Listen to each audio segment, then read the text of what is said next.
He's not lying. I was not planning on performing tonight, so we'll see how this goes. So I got a couple quick one-liners because I figured the comment table's gonna like these. So I thought it'd be funny to jerk off on caviar. Now I've got 10,000 children. I don't know how I'm gonna pay for college. I was at work and HR said, we need to send you to a sexual harassment training. I said, of course I know what sexual harassment is. Look at my record. My wife, right there. No. No. My wife is not into golden showers, so I've been regularly pissing all over the toilet seat to warm her up to it. And our buddy over here talking about Judaism and Catholicism reminded me of something. So I was, it's been feeling a little end of timesy lately. If you watch like all the news with the war and everything, and so right around Easter, I was like, I went to Catholic school, never really read the Bible much.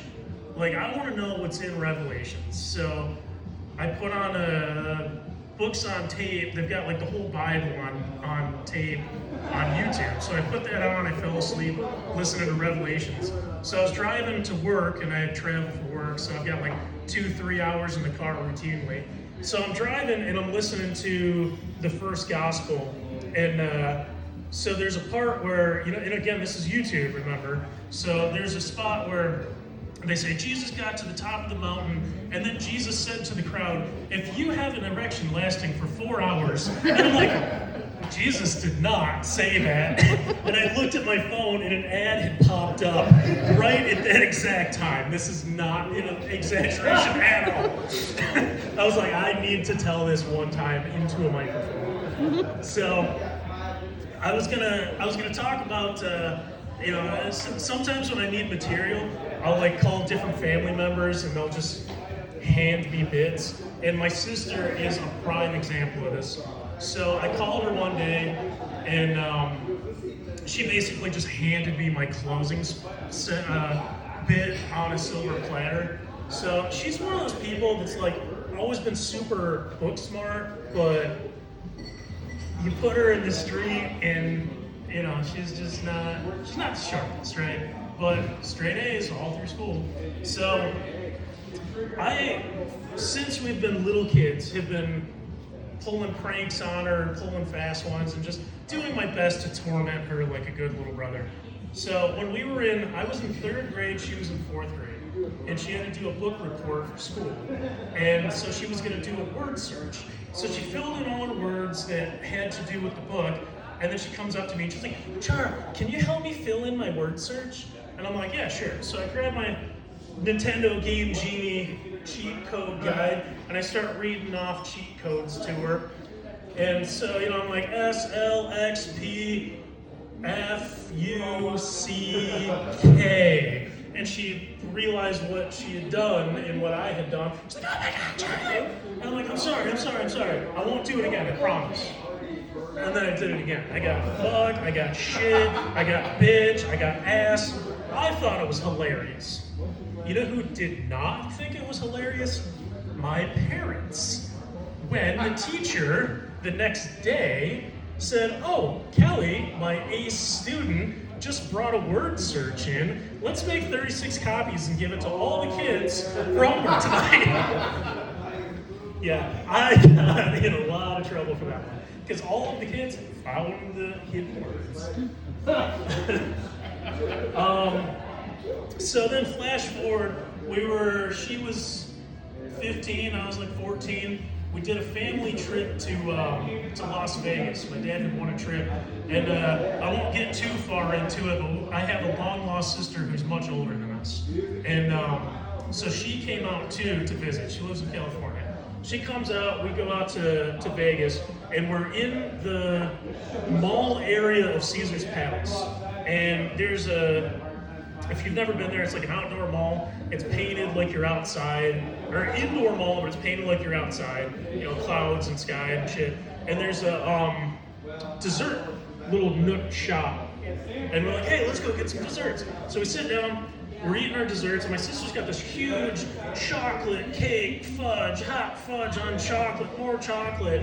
And so my sister, Julie, looks at Kelly and goes, wow, Kel, that almost looks like it's your birthday. And my dad and my sister, Julie, lock eyes and both, happy birthday. Now, it's not Kelly's birthday, and she does not do well with public attention or embarrassment.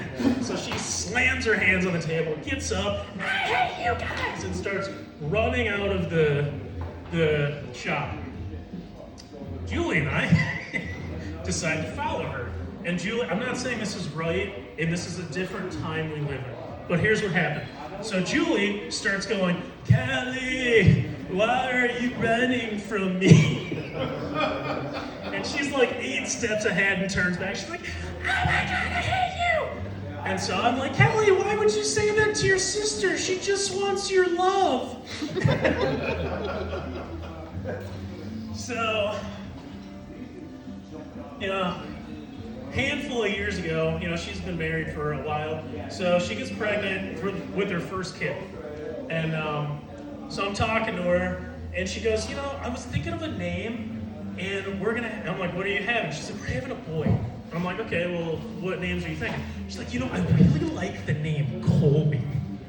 And I was like, a really good middle name would be Jack. I got her to name her kid after cheese. That's my greatest accomplishment as a younger brother. And so then she gets pregnant again a couple years later, and she goes, oh my God, Char, we're gonna have a girl. And I go, you should name the girl Shadair. And she's like, no, that sounds too French. And I was like, well, that sucks. But I did get her to go with Brie instead. All right, so I just got the light. I'll try to make this ending quick here. So she's one of those people who they moved down to Austin, and she always likes a story, likes something that's got some prestige to it. So I called her and I go, hey, we're thinking about coming to Austin. She's like, oh my God, Char, I have this perfect place to take you. Elon goes there. I give a fuck. So I go, okay, well, tell me about it. And she goes, oh my God, it's this old-timey, Southern-themed restaurant. I'm like, is it exclusive? She goes, it's very exclusive. It's called Segregations. They only serve white people. And I'm like, what? She's like, yeah, there's whites-only signs and everything everywhere. And I'm like, Kelly, that's the most racist shit I've ever heard. She's like, no, Char, Austin's a very progressive city. They only hire black people there. I'm like, yeah, to serve you. She's like, see, you get it. I'm like, no, I'm not gonna. Is there anywhere else in town? She's like, well, there's this other place across town called Jim Crow's. And I'm like, is that owned by the same guy? She's like, yeah, how'd you know? All right, that's my time.